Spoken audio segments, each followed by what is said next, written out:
Valérie Mérès faisait, à son lancement, partie de l'équipe du Splendide. Elle a cependant été poussée vers la sortie, comme elle racontait en juillet dernier dans l'émission Un jour, un destin, diffusée sur France 3.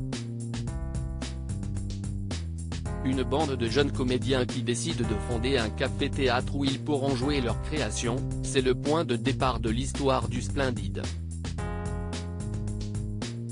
Au milieu des années 1970, Christian Clavier, Gérard Jugnot, Thierry Lhermitte et les autres sont chassés du lieu qu'ils louent.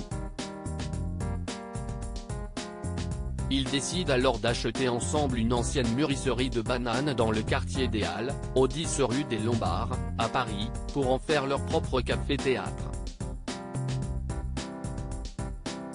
Mais pour cela, ils doivent faire d'importants travaux. Pour financer les travaux, les comédiens du Splendide se font aider par des amis, dont Coluche, et acceptent des rôles dans des publicités ou au cinéma. On avait un deal, si chacun partait tourner un peu et qu'il gagnait des sous, il devait en mettre un peu dans le pot, se souvient Bruno Moineau. Gérard Jugnot a travaillé 2 jours par-ci, 2 jours par-là, et de temps en temps un gros truc, ce qui lui permettait de se tirer de temps en temps des travaux du café-théâtre. Mais Valérie Mérès, qui faisait partie de la troupe à l'époque, n'a pas eu cette chance. Il se trouve que pendant qu'on faisait les travaux, Agnès Varda me présente le scénario de L'une chante, l'autre pas, raconte-t-elle dans Un jour, un destin.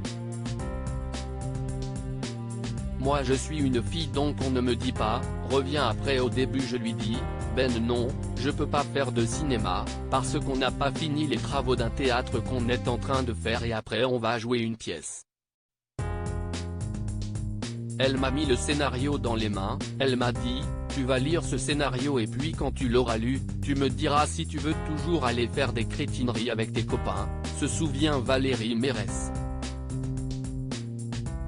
Alors, je demande à Josiane de me remplacer pendant le temps où je tourne un film, explique l'intéressé. Le remplacement deviendra finalement définitif, la faute au fonctionnement un brin sexiste de la troupe. Moi je suis une fille donc on ne me dit pas, reviens après, on me dit, si tu pars faire ton film, tu ne reviens pas. Elle s'en va, et les membres du Splendide proposent à Josiane de racheter ses parts. C'est finalement Bruno Moineau qui les a récupérés après le départ de Valérie Mérès.